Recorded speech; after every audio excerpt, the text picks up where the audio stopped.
A minority group that often feels invisible wants you to pay attention.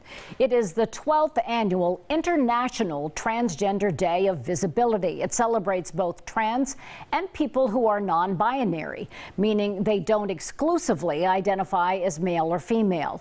It's a day set aside for raising awareness, but it comes at a time when a number of states are being accused of legislating discrimination.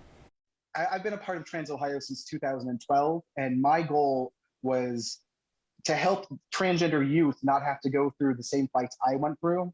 And now in 2021, we're still fighting those same fights. Fights for understanding, respect, and acceptance. Ironically, coming the same week, Arkansas passed a bill restricting medical treatment for transgender children.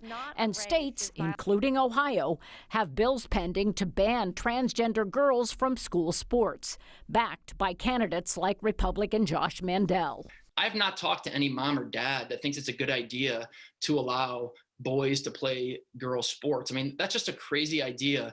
People think that cisgender boys couldn't compete as boys because they weren't good enough. So they transition to girls just to compete in sports so that they can win. And I can tell you across the board that is not happening. Advocates point out that the Ohio High School Athletic Association and the NCAA already have transgender policies in place. And the need for that supportive environment goes beyond the home. The schools are extremely important, that children all feel welcomed and wanted for who they are. And while restrictive bills get traction, for 20 years the Ohio Fairness Act has been introduced and then ignored in the General Assembly. It would add LGBTQ Ohioans to an existing anti-discrimination law. It simply says that in those same areas of housing, public accommodations, and employment, you could not discriminate against someone simply because of their sexual orientation or gender identity.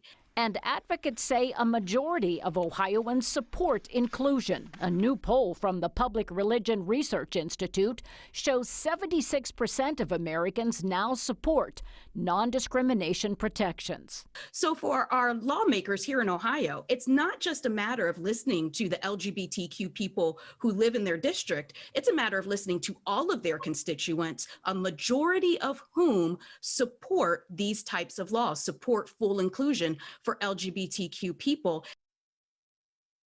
It is estimated that more than 1 million Americans identify as transgender.